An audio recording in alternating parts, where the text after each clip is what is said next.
সমস্ত প্রশংসা সেই মহান রব্বুল আলামিনের, যিনি আমাদেরকে তার মহান হুকুম জুমার নামাজ আদায়ের উদ্দেশ্যে মসজিদে আগে আগে আসবার সমবেত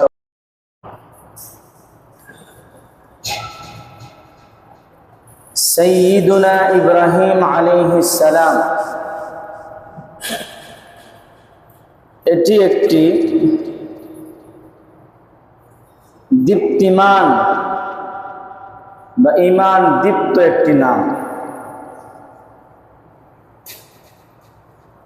হযরত ইব্রাহিম আলাইহিস সালাতু ওয়াস সালাম ওনার পুরোটা জীবনে ছোট না বরং বড় বড় পরীক্ষার মাধ্যমেই কেটেছে এবং তিনি সকল পরীক্ষায় উত্তীর্ণ হয়েছেন, যার কারণে আল্লাহ রাব্বুল আলামিন হযরত ইব্রাহিম আলাইহিস সালাতু ওয়াস সালামকে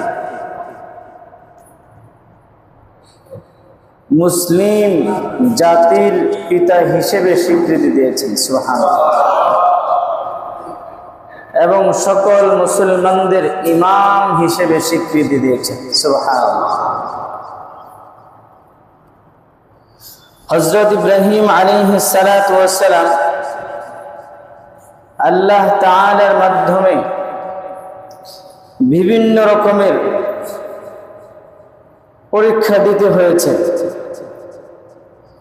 মৃত্যু পর্যন্ত তিনি একের পর এক পরীক্ষা দিয়ে গিয়েছেন, কখনো অধৈর্য হন নাই,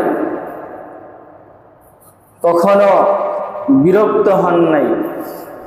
আল্লাহ রাব্বুল আলামিন যখনই যেই পরীক্ষা দিতে বলেছেন, যেই পরীক্ষার সম্মুখীন করেছেন, তিনি ধৈর্যের সাথে সেই পরীক্ষা দিয়ে উত্তীর্ণ হয়েছেন। আল্লাহ জাল্লা শানুহু কুরআনুল কারীমের মধ্যে বলেন, وَإِذِ ابْتَلَى إِبْرَاهِيمُ رَبَّهُ وَإِذِ ابْتَلَى إِبْرَاهِيمُ رَبَّهُ بِكَلِمَاتٍ فَأَتَمَّهُنَّ قال إني جاعلك للناس إماما قال ومن ذريتي قال لا ينال عهد الظالمين। আল্লাহ তাআলা বলেন, وإذ ابتلى إبراهيم ربه بكلمات, যখন ইব্রাহিম তার পিতা অর্থাৎ আল্লাহ রাব্বুল আলামিন যখন ইব্রাহিম আলাইহিস সালামকে বিকালিমাতিন বহু ধরনের পরীক্ষা নিয়েছেন, ইব্রাহিম আলাইহিস সালামকে আল্লাহ তাআলা বিভিন্ন রকমের পরীক্ষার সম্মুখীন করেছেন। ফাআতাম্মাহুন্না, তিনি প্রতিটি পরীক্ষা ধৈর্যের সাথে পরীক্ষা দিয়ে তিনি উত্তীর্ণ হয়েছেন, সুবহানাল্লাহ। যার কারণে আল্লাহ তাআলা বলেন, ক্বালা ইন্নী জাইলুকা লিন-নাসি ইমামা, এই কারণেই আমি তাকে মানুষের ইমাম বানিয়ে দিয়েছি, সুবহানাল্লাহ। ইব্রাহিম আলাইহিস সালাতু ওয়াস সালামকে যখন এই স্বীকৃতি দেওয়া হলো তিনি সকল মানুষের ইমাম, তখন তিনি বললেন শুধু আমাকে না, ক্বালা ওয়া মিন যুররিয়্যাতি, তিনি বললেন যে আমার সন্তানাদিকেও ইমাম বানিয়ে দিই। ক্বালা লা ইয়ানালু আহদিজ জালিমিন, আল্লাহ বলেন এই যে অঙ্গীকার যারা দ্বীনের জন্য, ইসলামের জন্য, আল্লাহর সন্তুষ্টির জন্য, আল্লাহর জমিনে আল্লাহর দ্বীন প্রতিষ্ঠা করার জন্য, একাত্মবাদের জন্য তারা জীবন বাজি রাখবে, সর্বস্ব কুরবানি করে দিবে, তাদেরকে আমি এভাবেই চিরদিন মানুষের সামনে স্মৃতি হিসেবে রেখে দিবে। সুবহানাল্লাহ। এই জন্য প্রিয় হাজিরিন, এই পৃথিবীতে কোনোদিন কোনো মানুষই কেউই খারাপ মানুষকে কখনো শ্রদ্ধা করে সম্মানের সাথে স্মরণ করেন, কখনোই না, কখনোই না। পৃথিবীর সুলগ্ন থেকে যত বড় বড় নাফরমান অতিবাহিত হয়েছে, ফেরাউন, নমরুদ, সাদ্দাত, আবু জাহেল, আবু লাহাব সহ যত বড় বড় নাফরমান অতিবাহিত হয়েছে, তাদেরকে তো শ্রদ্ধার সাথে স্মরণ করে না। এই পর্যন্ত শুনেছেন কোন মুসলমান, কোন অমুসলমান, হিন্দু, বৌদ্ধ, খ্রিস্টান, ইহুদি তারা তাদের সন্তানদের নাম রেখেছে ফেরাউন? আপনারা শুনেছেন? আমাদের দেশে তো অনেক হিন্দুরা বসবাস করে, তারা তাদের সন্তানদের কারো নাম ফেরাউন রেখেছে? নমরুদ তো মূর্তি পূজারী ছিল, মূর্তি পূজা করত, নমরুদের নাম রাখছে? আজর, ইব্রাহিম আলাইহিস সালাতু ওয়াস সালামের বাবার নাম ছিল, মূর্তি বানাইতো, মূর্তি বিক্রি করত, মূর্তি পূজা করত। এই পর্যন্ত শুনেছেন যে কাহারো সন্তান, সে মুসলমান হোক, মুসলমানদের কথা বাদই দিলাম, অমুসলমানদের কাহারো সন্তানের নাম ফেরাউন, নমরুদ, আজর, আবু জাহেল, আবু লাহাব নাম রেখেছে? শুনেছেন? অথচ আবু জাহেল, আবু লাহাবরা কিসের জন্য রসুলের সাথে শত্রুতা করেছে? রসুল মূর্তি পূজার বিরুদ্ধে কথা বলতো, তাই। এছাড়া অন্য কোনো শত্রুতা ছিল? কথা বলেন, অন্য কোনো শত্রুতা ছিল? বোঝা গেল এই পৃথিবীতে কোনো নাফরমান, কোনো বেঈমান, কোনো খারাপ মানুষের নাম শ্রদ্ধার সাথে স্মরণ করে। যার প্রকৃত ভালো মানুষ, যারা আল্লাহর জন্য, আল্লাহর দ্বীনের জন্য, ইসলামের জন্য সর্বস্ব কোরবানি করে, ওদেরকে মানুষ যুগ যুগ ধরে শ্রদ্ধার সাথে স্মরণ করে এবং চেষ্টা করে তাদের মতো করে তাদের সন্তানদেরকে গড়ে তোলার চেষ্টা করে, তাদের নামের সাথে তাদের সন্তানদের নাম রাখার। কথা বলো ঠিক কিনা? আবু লাহাব, আবু জাহেল, উতবা, সাইবা মক্কার বড় বড় ধনী ছিল, ক্ষমতাবান ছিল, কিন্তু তাদেরই গোলাম ছিলেন হযরত বেলাল হাবশী রাদিয়াল্লাহু তাআলা আনহু। গোলামের ঘরে গোলাম ছিলেন। আল্লাহ তাআলা তাকে এত মর্যাদা দিয়েছেন ঈমানের কারণে, ইসলামের কারণে, আল্লাহর দ্বীনের জন্য সর্বস্ব কোরবান করার জন্য। এমন অবস্থা হয়েছে উনি ওনার জীবনকে কোরবানি করে দিতে প্রস্তুত, জীবন দিতে প্রস্তুত, কিন্তু ঈমান বিলীন করতে রাজি। আল্লাহ তাআলা হযরত বেলাল হাবশী রাদিয়াল্লাহু তাআলা আনহুকে দুনিয়াতেই সম্মান দিয়েছেন, মসজিদে নববীর মুয়াজ্জিন হিসেবে কবুল করেছেন। বলেন সুবহানাল্লাহ। একজন মুয়াজ্জিনের দাম কত? একজন মুয়াজ্জিন সাহেবের মূল্যায়ন কত? ওনার আজান শুনে যত মানুষ নামাজে আসবে, তত মানুষের নামাজের সওয়াব উনি পেয়ে যাবেন। কিয়ামতের ময়দানে মুয়াজ্জিন সাহেবদের গলাটা একটু লম্বা থাকবে, তো সবাই বুঝবেন উনি তো লম্বা কেন। আমাদের মুয়াজ্জিন সাহেব আপনি কি আছেন? লম্বা লম্বা আছেন, মাশাআল্লাহ। তো কিয়ামতের দিন আরো কি হবে? লম্বা হবে, মানুষ সব বুঝতে পারেন কে ওনার এত লম্বা কেন উনি। তো সবাই চিনতে, উনি মানুষকে ঈমানের পর সবচেয়ে গুরুত্বপূর্ণ ইবাদত নামাজ, সেই নামাজের জন্য 5 ওয়াক্ত সময় মতো রাখতেন, আহ্বান করতেন। শত ব্যস্ততার মাঝেও সময় মতো এসে মানুষকে নামাজের জন্য ডাকতেন। এই জন্য কবরের মধ্যে মানুষের ঈমানের হিসাব হবে, আর কিয়ামতের ময়দানে সর্বপ্রথম নামাজের, কবরের মধ্যে যে 3 সওয়াল হবে, মার রব্বুকা, ওমান নবিয়ুকা, ওমা দীনুকা, এই তিনটাই কিন্তু ঈমানের সাথে সম্পর্কিত। তোমার রবকে, তোমার নবীকে, তোমার ধর্ম কি। এটি হলো ঈমানের সাথে সম্পর্কিত। আর কিয়ামতের ময়দানে সর্বপ্রথম আমলের হিসাব হবে নামাজ ঠিক ছিল। আউয়ালু মা ইউহাসাবু বিহিল আবদু ইয়াউমাল কিয়ামাতিস সালাহ। কিয়ামতের ময়দানে সর্বপ্রথম কিসের হিসাব হবে? অথচ প্রিয় হাজিরিন, গতকাল আমরা আমাদের মসজিদে যেখানে ফজরের সময় আমাদের প্রতি কাতারে হিসাব অনুযায়ী 30 থেকে 32 জন নামাজ পড়তে পারে, এর আগেও আমরা ফজরের নামাজে প্রায় 40-45 জন জামাতি নামাজ আদায় করেছি। গতকাল আমাদের মসজিদ হলো রাস্তার পূর্ব পাশে।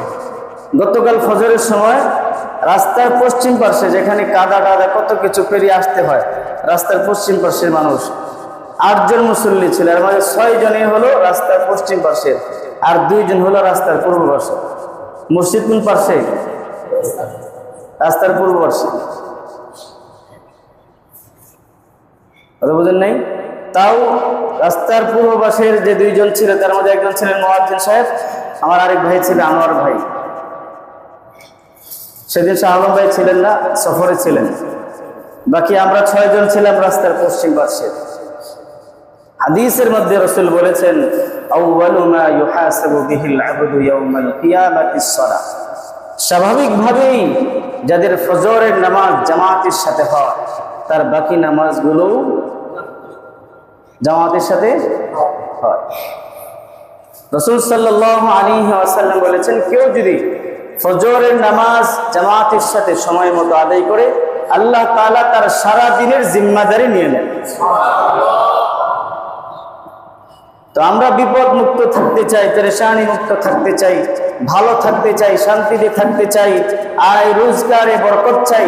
আল্লাহ রাসূল সাল্লাল্লাহু আলাইহি ওয়াসাল্লাম বলেন, তোমরা সকালের বরকত থেকে বঞ্চিত হয়ে না। স্বাভাবিকভাবে সকালে যে একটা বরকত থাকে, আপনি যে কোনো কাজ ফজরের নামাজের পরে শুরু করেন, দেখবেন যে যতটুকু বরকত পাবেন 10টা থেকে শুরু করলে সেই বরকত পাওয়া যাবে না। আপনি কোথায় যদি যেতে চান, ফজরের নামাজ পড়ে রওনা হয়ে, দেখবেন ওই জায়গায় নাস্তা করতে পারবেন। আর যদি নাস্তা খায় রওনা হন, তাহলে দেখবেন দুপুরের খাবারও ঠিক মতো পান কিনা তাও সন্দেহ আছে। কথা বলো ঠিক কিনা?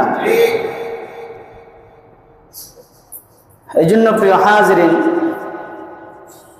হযরত বেলাল রাদিয়াল্লাহু তাআলা আনহু উনি গোলাম ছিলেন, সাধারণ মানুষ ছিলেন, কিন্তু ঈমানের জন্য, ইসলামের জন্য, আল্লাহর জন্য, আল্লাহর দ্বীনের জন্য সর্বস্ব কুরবান করে দেওয়ার কারণে তিনি গোলাম হওয়া সত্ত্বেও আজও পর্যন্ত আমরা তাকে শ্রদ্ধার সাথে, সম্মানের সাথে স্মরণ করি। শুধু তাই নয়, আমরা অনেকেই আছি তার মহাব্বতে, তার ভালোবাসায় আমরা আমাদের সন্তানকে বেলাল নামও রাখি। কথা বলো ঠিক কিনা? আমাদের একজন 5 ওয়াক্ত নামাজের মুসল্লি আছে, বেলাল ভাই, খুব ভালো মানুষ, আছে কিনা? ওনার বাবাও কি ওনার নাম কি রাখছে? বেলাল। হযরত ইব্রাহিম আলাইহিস সালাতু ওয়াস সালাম আমাদের থেকে বিদায় নিয়েছেন অনেক বছর আগে, অনেক হাজার বছর আগে, কিন্তু আজও পর্যন্ত আল্লাহ তাআলা আমাদের সম্মুখে ওনাকে এমনভাবে স্মরণ রেখেছেন, আমাদের কাছে স্মৃতি হিসেবে রেখে দিয়েছেন। কুরআনুল কারীমে প্রায় ওনার কথা 69 বার এসেছে। সুবহানাল্লাহ বলেন। যত মুমিন মুসলমান কিয়ামত পর্যন্ত কোরআন পড়বে, ওনার নাম 69 বার পড়তেই। শুধু তাই নয়, কোরআনের মধ্যে 114টি সূরা আছে। কতটি? 114টি সূরা। 114টি সূরার মধ্যে একটা সূরা আলাদা নাম আছে, সূরাত ইব্রাহিম। সুবহানাল্লাহ বলেন। পড়তে হবে। কারণ কি? কি কারণ? কারণ একটাই, উনি আল্লাহর জন্য নিবেদিত ছিলেন, নিবেদিত প্রাণ ছিলেন, জীবন বাজি রেখেছেন, তারপরেও ঈমান ছাড়তে রাজি হয়েন। আল্লাহ রাব্বুল আলামিন কুরআনুল কারীমের মধ্যে বলেন, ওয়াইদ বিতালা ইব্রাহিম রাব্বিহি বিকালিমাতিন ফাতাম্মাহুন। যখন ইব্রাহিম আলাইহিস সালাতু ওয়াস সালামের প্রভু তাকে বিভিন্নভাবে পরীক্ষার সম্মুখীন করেছেন। তিনি সকল পরীক্ষা ধৈর্যের সাথে পরীক্ষা দিয়ে উত্তীর্ণ হয়েছেন, যার কারণে আল্লাহ রাব্বুল আলামিন বলেন, ক্বালা ইন্নী জাইলুকা লিন-নাসি ইমামা, ও ইব্রাহিম আমি তোমাকে কিয়ামত পর্যন্ত সকল মানুষের ইমাম বানিয়ে দিলাম। আমরা যদি এরকম ভাবে আল্লাহর জন্য নিবেদিত হতে পারি, রাসূলের সুন্নাহের জন্য আদর্শের জন্য নিবেদিত হতে পারি, তাহলে প্রিয় হাজরিন আমাদেরকেও মানুষ সম্মান করবে, ইজ্জত করবে, মৃত্যুর পরেও আমাদেরকে মানুষ স্মরণে রাখবে। প্রিয় হাজরিন, আজকে দুনিয়ার সামান্য দুনিয়াবি তেমন কোনো ফায়দা নেই। বলেন, কেউ যদি রাসূলের সুন্নাহের বিপরীত চুল কাটে, এতে করে কি তার দুনিয়ার দিক থেকে কোনো সম্মান বাড়বে? বা এই পর্যন্ত কেউ দেখেছেন যে একজন পুরুষ মানুষ সে রাসূলের সুন্নাহের খেলাফ চুল কেটেছে, এই কারণে সমাজের কেউ তাকে বাহবা দিয়েছে? পেয়েছেন? বলেছেন কেউ পেয়েছেন এই পর্যন্ত? অথচ একজন পুরুষ মানুষের কখনোই সৌন্দর্য চুলের মাঝে না, একজন মানুষের সৌন্দর্য কখনোই কাপড়ের মাঝেও না। একজন মানুষের সৌন্দর্য কখনো তার চেহারা, স্বাস্থ্য চেহারার মাঝেও না। একজন পুরুষের মানুষের সৌন্দর্য দুই জিনিসের মাঝে, একটা হলো টাকা, 2 নম্বর হলো যোগ্যতা। 2 নম্বর কি? কথা বলো ঠিক কিনা? ঠিক আছে, ঠিকই, এটাই তো ঠিক, আসলে তো এটাই ঠিক। যাদের টাকা আছে, দেখতে যেরকম দেখা যায় তাকে সম্মান করে কিনা? যাদের যোগ্যতা আছে, দেখতে থাকে যেরকম দেখা যাক, তার চুল, সে মুন্ডা রাখুক, চুল থাকুক বা না থাকুক, সে টাক মাথার থেকে আর যেই থাকুক, তাকে সম্মান করে কি করে না? এই পর্যন্ত আপনার বাজারে দেখেছেন, বাজারে পুরুষের চুলকে সুন্দর করে রাখার জন্য, পরিপাটি করে রাখার জন্য আলাদাভাবে তেল, শ্যাম্পু, এই সে অনেক কিছু তৈরি করা হয়েছে, এরকম দেখেছেন না? অধিকাংশ মেয়েদের জন্য, কারণ মেয়েদের সৌন্দর্য চুলে, মেয়েদের সৌন্দর্য তার স্বাস্থ্য চেহারায়। কথা বলো ঠিক কিনা?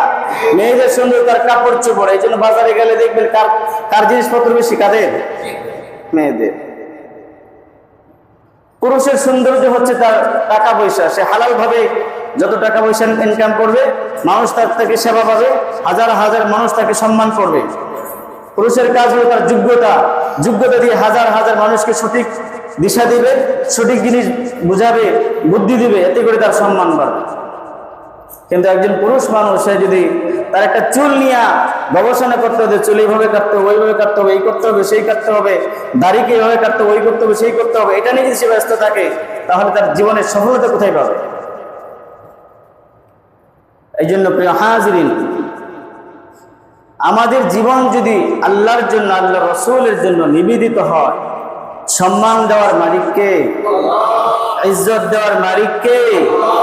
ইজ্জত দিতে হলে আপনার তেমন ভালো বংশেরও হতে হয় না, ইজ্জত দিতে হলে তেমন কোনো ভালো অবস্থানেরও হতে হয় না। হযরত বেলাল রাদিয়াল্লাহু তাআলা আনহুর দুনিয়ার হাইসিয়তে কোনো কিছুই, আমরা যেগুলোকে সম্মানের কারণ মনে করি, কোনোটাই। এই জন্য প্রিয় হাজরিন, আমাদের জিন্দিগি হবে আল্লাহর হুকুম মতো, রাসূলের তরিকা মতো। আমাদের জীবন নিবেদিত হবে আল্লাহর জন্য, আল্লাহর রাসূলের জন্য। যদি জীবন দিতে হয় তাও আল্লাহর জন্যই জীবন দিব, যদি জীবন বাঁচিয়ে রাখতে হয় তাও আল্লাহর রাসূলের জন্যই কি রাখবো। আবার অনেকে আছে ইশকে মাজাজি। ইশক 2 প্রকার, ভালোবাসা 2 প্রকার। ভালোবাসা কয় প্রকার? বলেন, ভালোবাসা কয় প্রকার? একটা হলো প্রকৃত ভালোবাসা, একটা হলো নকল ভালোবাসা। এটাকে আরবি ভাষায় বলা হয় ইশকে হাকিকি, 2 নম্বর ইশকে মাজাজি। প্রকৃত ভালোবাসা, একটা হলো রূপক ভালোবাসা। প্রকৃত ভালোবাসার মাঝে কখনো কোনো পেরেশানি থাকে না।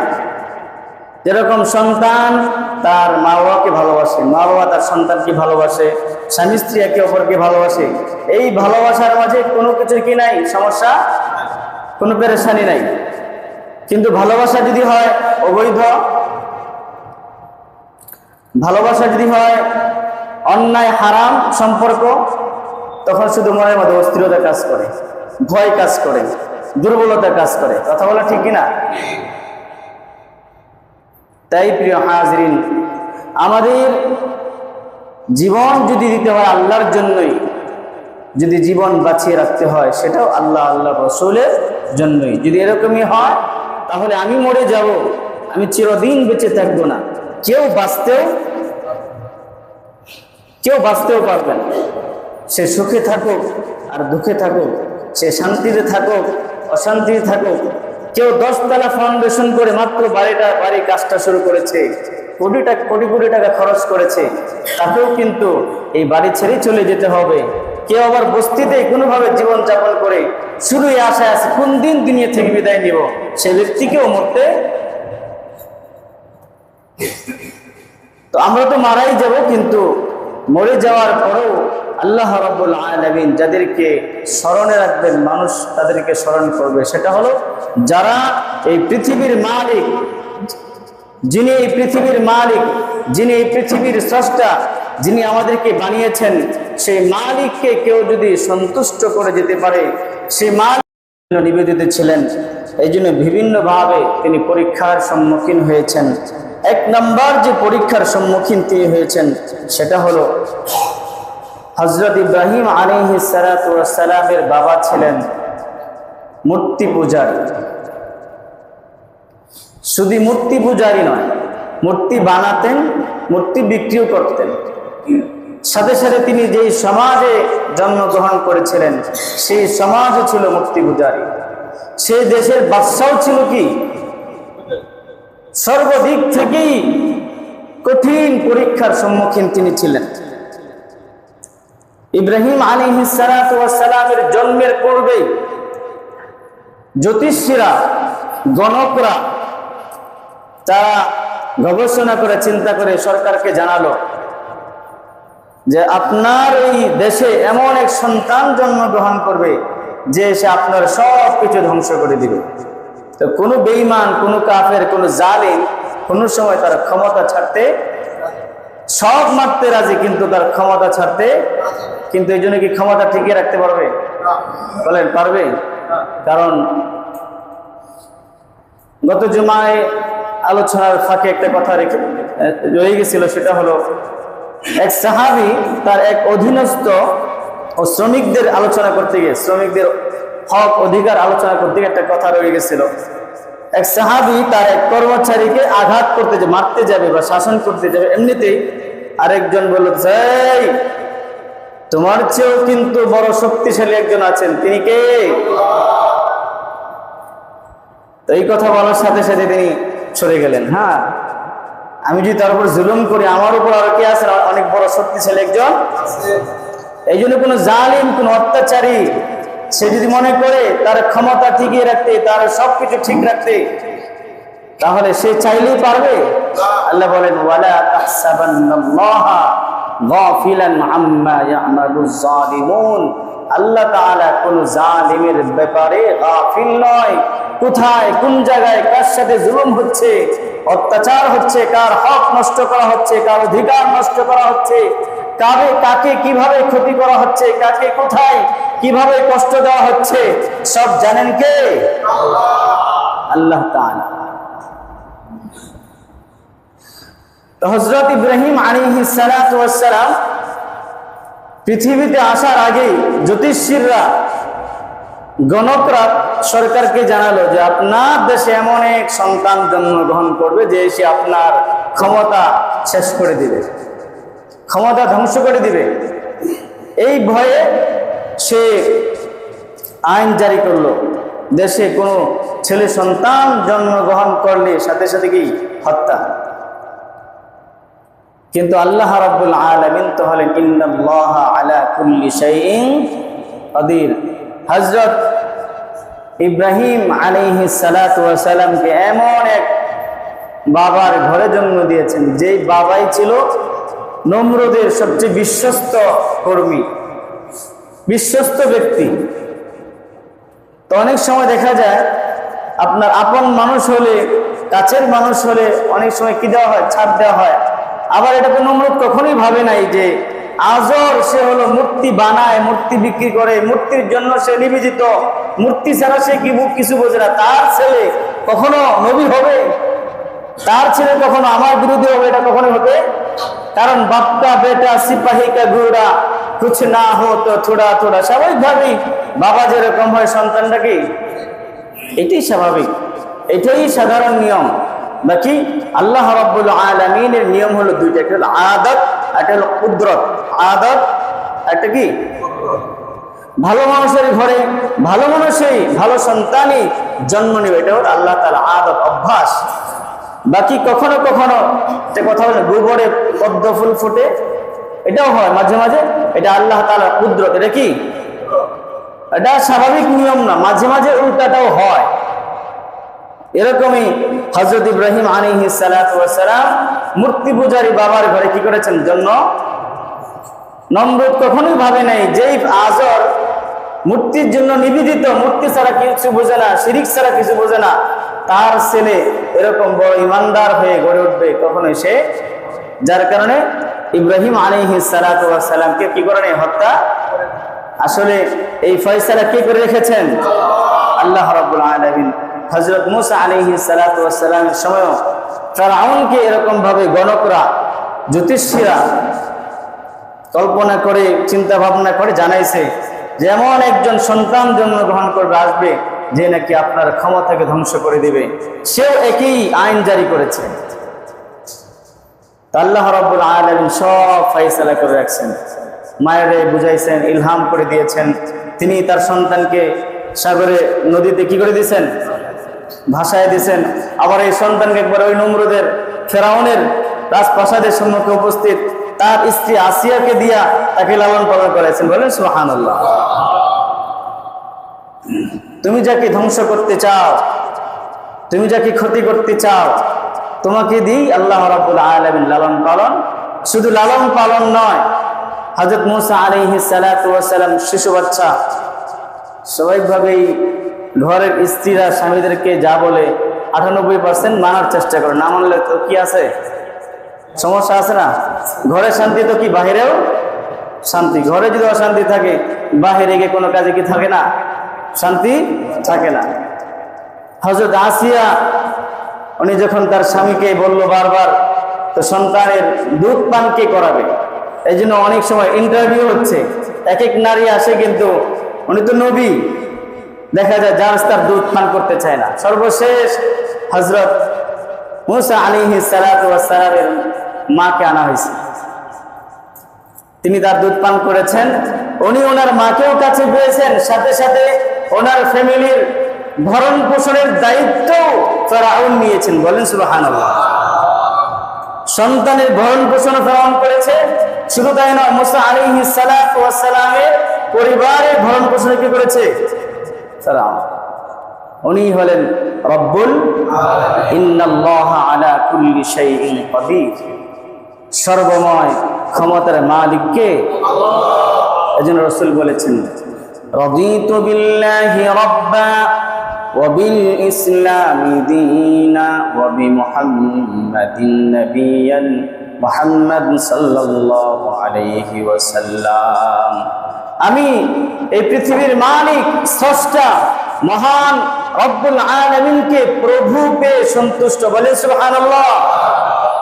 যিনি সর্বময় ক্ষমতার, যিনি কখনো জুলুম করেন, যিনি কখনো জালিমকে প্রশ্রয় দেন না, এবং যিনি যেই ধর্ম নির্বাচিত করেছেন সেই ধর্মের মধ্যেও কোনো আইন, কোনো কানুন, কোনো নিয়ম, কোনো নীতি মানুষের সাধ্যের বাইরে নয়। অথচ দেখেন আশেপাশে অনেক ধর্ম আছে, এমন এমন আইন করা হয়েছে যেগুলো মানুষের উপর পুরা জুলুম, অন্যথায় কোনো কিছুই না, পুরা জুলুম, পুরা জুলুম। 7 দিন 10 দিন পর্যন্ত 2 কাপড়ে, পাতলা কাপড় নিয়ে ঘুরতে হয়, কেউ মারা গেলে হয় কি হয় না, কথা বলে ঠিক কিনা। আর আমাদের সমাজে এরকম অনেক অমুসলিমদের কালচার এখন আনা হয়েছে। একজন মানুষ অসুস্থ, দিনের পর দিন, বছরের পর বছর, মাসের পর মাস অসুস্থ, একদিনও একটা বিস্কুটের প্যাকেট নিয়েও গিয়া দেখতে যায় নাই। তারই আপনজন, তারই বাড়ির পাশে কেউ। হাদিসের মধ্যে রাসূল বলেছেন, কেউ যদি সকালবেলায় কোন রোগীকে দেখতে যায়, ৭০,০০০ ফেরেশতা সন্ধ্যা পর্যন্ত ওই ব্যক্তির জন্য মাগফিরাতের দোয়া করতে থাকে। এরকম ভাবে সন্ধ্যায় যদি কোনো ব্যক্তি অসুস্থ ব্যক্তিকে দেখতে যায়, সকাল পর্যন্ত ৭০,০০০ ফেরেশতা তার জন্য মাগফিরাতের দোয়া করতে থাকে। বলেন সুবহানাল্লাহ। অথচ তার বাড়ির পাশেই একজন মানুষ অনেক দিন ধরে অসুস্থ, তার আপনজন অসুস্থ, একটা দিন একটা 10 টাকা দামের বিস্কুটের প্যাকেট নিয়েও যায় না। কিন্তু ওই ব্যক্তি যখন মারা গেছে তখন সাদা তুলতেছে, কিসের? সিন্নি করার, কি বলে জানি, 40 করার। 40 জন্য কি উঠাইতেছে? ইসলামে এর কোনো ভিত্তি আছে? বলেন, এর কোনো ভিত্তি আছে? তার ওই যে গত কিছুদিন আগে বলছিলাম, এক লোক ঋণের বোঝা সইতে না পেরে আত্মহত্যা করেছে। কি করেছে? আবার সে কি করছে? ঋণ করে আবার তার নামে 40 করছে। চিন্তা করছেন মানুষের বানানো আইন কানুন কত জুলুম! ঋণের বোঝা সইতে না পেরে আত্মহত্যা করছে, আবার ঋণ করে তার নামে কি করছে? 40 করছে। ইসলামে এর কোনো ভিত্তি আছে গো? আল্লাহ রাব্বুল আলামিন মানুষের উপর, মুসলমানদের উপর জুলুম হয়, তার জন্য কঠিন হয়ে যায় এমন কোনো বিধান দেয় নাই।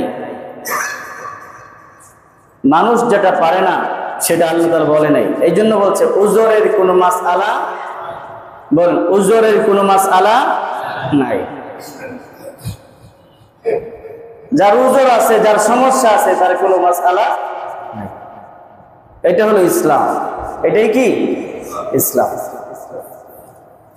যাই হোক, বলতেছিলাম হযরত ইব্রাহিম আলাইহিস সালাতু ওয়াস সালাম অনেক পরীক্ষার সম্মুখীন হয়েছেন। সর্বপ্রথম যে পরীক্ষাটা, সেটা হলো যদি নিজের মা বাবাই সন্তানের বিপরীত হয়ে যায়, যদি সমাজে যদি উল্টা হয়ে যায়, যদি দেশের সরকারে উল্টা হয়ে যায়, তখন কি পরিমাণ জুলুম, অত্যাচার আর কঠিন পরিস্থিতির সম্মুখীন হতে হয়।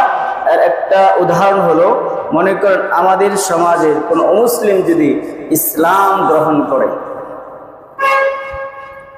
যেরকম ভাই বর্তমান ভারতের কথাই বলি, ভারতের যে মুসলমানদের উপর জুলুম, অত্যাচার, নির্যাতন শুরু হয়েছে, কারণ ওই দেশে হিন্দুদের সংখ্যা কি বেশি, মুসলমানদের সংখ্যা কম। আমাদের দেশে যদিও হিন্দুদের সংখ্যা কম, আমরা নির্বাচনের ওই জুলাই অভ্যুত্থানের পর মুসলমানরা হিন্দুদের মন্দির পর্যন্ত কি দিছে? পাহারা দিছে, যাতে করে তাদের উপর কি না হয়, কোনো জুলুম। আর ওরা সরকারি ভাবে কি করতেছে? মুসলমানদের উপর অত্যাচার শুরু করেছে। প্রিয় হাজরিন, যদি কোনো মুসলিম, যেখানে সংখ্যাগরিষ্ঠ মুসলমান অথবা যেখানে অধিকাংশ হিন্দু, এদের মধ্যে থেকে কোনো কেউ যদি ইসলাম গ্রহণ করে, তাহলে সে কি পরিমাণ কঠিন পরিস্থিতির সম্মুখীন হবে। তাকে ত্যায্যপুত্র করা হবে, তাকে এলাকা থেকে বিতাড়িত করে দেওয়া হবে, তাকে সব ধরনের সুযোগ সুবিধা থেকে বঞ্চিত করা হবে। ঠিক সেই পরিস্থিতিতে ছিলেন হযরত সাইয়্যিদুনা ইব্রাহিম আলাইহিস সালাতু। বাবাও মূর্তি পূজক, সমাজও মূর্তি পূজারী, দেশের বাদশাহ কি মূর্তি পূজারী।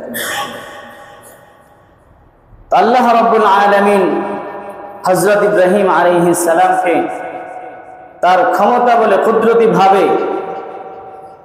নমরুদের সবচেয়ে বিশ্বস্ত ব্যক্তি আজরের ঘরে জন্ম দিয়েছেন, এবং তিনি আস্তে আস্তে বড় হয়েছেন।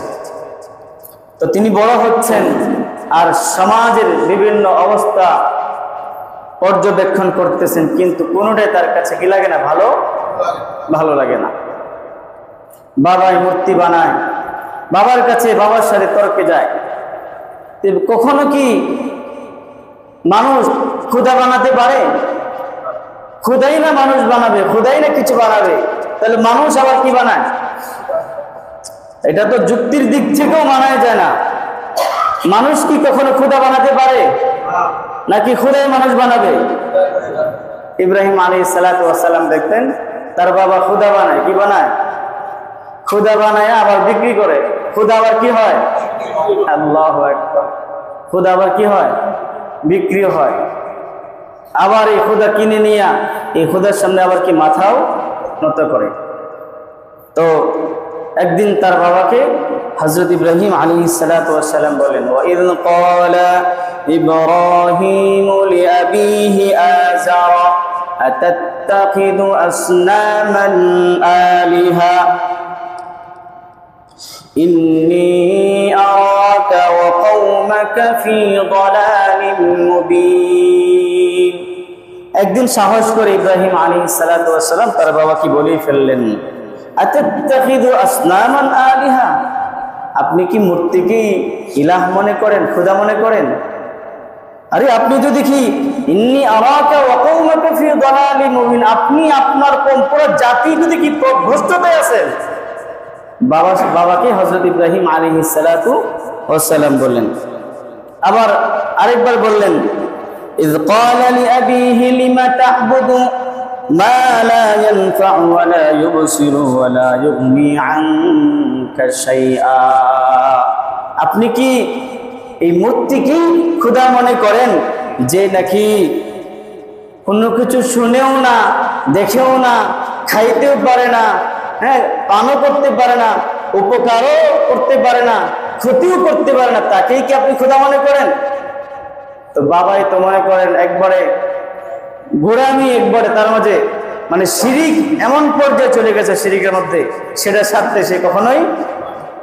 তো যখন মনে করেন জালিমরা, অত্যাচারীরা কোনোভাবেই যুক্তি তর্কে না পারে, তখন কি তরে খেয়ে ফেলবো, তরে দেখে ছাড়বো, বলে কি বলে না, তরে দুনিয়াতে রাখবো না। তো বাবাও ঠিক একই কথা বললো, লা ইল্লাম তানতাহি লা আরজুমান্নাকা ওয়াহজুরনি মালিয়া, হে ইব্রাহিম তুমি যদি এই পথ থেকে ফিরে না আসো তাহলে তোমাকে রজম মেরে হত্যা করবো। কে বলেছে? বাবা। তারপর ইব্রাহিম আলাইহিস সালাতু ওয়াস সালাম যখন বাবাকে বুঝিয়ে উঠতে পারলেন না, তখন সমাজের মানুষকে বোঝালেন। সমাজের মানুষ যখন বুঝলো না, তখন এই খবর গিয়ে পৌঁছলো সরকারের কাছে। কার কাছে? সরকারকে নমরুদ। সরকারকে নমরুদ। তো নমরুদ হযরত ইব্রাহিম আলাইহিস সালাতু ওয়াস সালামকে ডাকলেন, দেখি বললেন তুমি তো এগুলো শুরু করছো। এই তো ইব্রাহিম আলাইহিস সালাতু ওয়াস সালাম তো হেরে যাওয়ার লোক নয়, তিনি আবার ওই সরকারের সাথে তর্ক যুদ্ধে লাগলেন। তিনি বললেন যে আমার আল্লাহ তাআলা সম্পর্কে, আল্লাহর ক্ষমতা সম্পর্কে বললেন যে আমার রব কি ক্ষমতা রাখে। ইয ক্বালা ইব্রাহিম রাব্বিয়াল্লাযী ইউহয়ী ওয়া ইউমীত, ইব্রাহিম আলাইহিস সালাতু ওয়াস সালাম আমার রব তো এমন ক্ষমতাবান, যিনি যাকে চান জীবন দান করেন, যাকে চান মৃত্যু দেন। তো নমরুদ ঠিক একই বলতেছে, ক্বালা আনা উহয়ী ওয়া উমীত, আরে আমি তো তোমার খোদার মতো আরো বেশি শক্তিশালী, আমি চাইলেও যাকে ইচ্ছা জীবিত রাখতে পারি, যাকে চাই মারতে পারি। তো সে কি করলো, জেলখানার দিকে দুইজন লোক আনলো, লোকনে একজনকে না মেরে ছেড়ে দিলে, দেখো আমি তাকে বাঁচিয়ে দিলাম, আরেকজনকে সে মেরে ফেললো, দেখো আমি চাইলে কি মারতে পারি। ইব্রাহিম আলাইহিস সালাতু ওয়াস সালাম, ঠিক আছে তাহলে আপনাকে আরো কঠিন ভাবে ধরি, সেটা কি? ক্বালা ফাইন্না ইয়াতি বিশ-শামসি মিনাল মাশরিকি ফাতি বিহা মিনাল মাগরিব, তাহলে আমার খোদা এমন ক্ষমতাবান যিনি পূর্ব দিক থেকে সূর্য ওঠান, পশ্চিম দিকে সূর্য অস্ত করেন। আপনি চাইলে সূর্য পশ্চিম দিকে উঠিয়ে দেখান, পূর্ব দিক থেকে অস্তমিত করে দেখান, পারবি কখনো? এই কথা বলার সাথে সাথেই নমরুদ স্থির হয়ে গেছে। যখন কোনোভাবেই পারে না, তখন বলছে তাকে জ্বালিয়ে দাও, তাকে শেষ করে দাও, তাকে দুনিয়া থেকে নিশ্চিহ্ন করে দাও। কি করা লাগবে? পরামর্শ করলে তাকে জ্বালিয়ে কি পুড়িয়ে দাও। অগ্নিকুণ্ড তৈরি করা হলো। ক্বালু হাররিকুহু ওয়ানসুরু আলিহাতাকুম, নমরুদ তার জাতিকে সম্বোধন করে বলে তাকে জ্বালিয়ে দাও, আর তোমাদের যে মূর্তি আছে, তোমাদের যে খোদারা আছে, ওদেরকে সাহায্য করো, না হয়তো এই পৃথিবীতে ইব্রাহিম বেঁচে থাকলে তোমাদের খোদাদেরকে জীবিত রাখবে। প্রিয় হাজিরিন, অগ্নিকুণ্ড তৈরি করা হলো, সব কিছু করলো, কিন্তু এই অগ্নি আগুনের মালিককে ছুরিতে কাটার ক্ষমতা কার হাতে? আল্লাহ তাআলার হাতে। আল্লাহ রাব্বুল আলামিন আগুনকে বলে দেন, ইয়া নারু কুনি বারদান ওয়া সালামান আলা ইব্রাহিম। হে আগুন, তুমি ইব্রাহিমের জন্য শান্তিদায়ক ঠান্ডা হয়ে যাও। শান্তিদায়ক, এই যে আমাদের এসির বাতাসটা কি ঠান্ডা লাগতেছে, কি লাগতেছে, আবার শান্তিও লাগতেছে। আবার শীতের সময় যদি এসি ছাড়িয়ে দেওয়া সেটা কিন্তু শান্তিদায়ক কি হবে না, তখন সেটাও কি হবে, আযাব হয়ে যাবে। আল্লাহ রাব্বুল আলামিন আগুনকে এমন শান্তিদায়ক ঠান্ডা বানায় দিয়েছেন।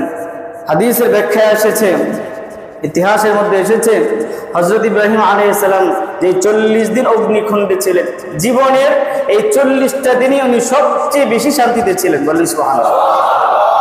আল্লাহ রাব্বুল আলামিন আমাদেরকে ঈমান, আমল, সহিহ আকীদার উপর অটল অবিচল থাকবার তৌফিক দান করুন। সকলে বলেন আমিন।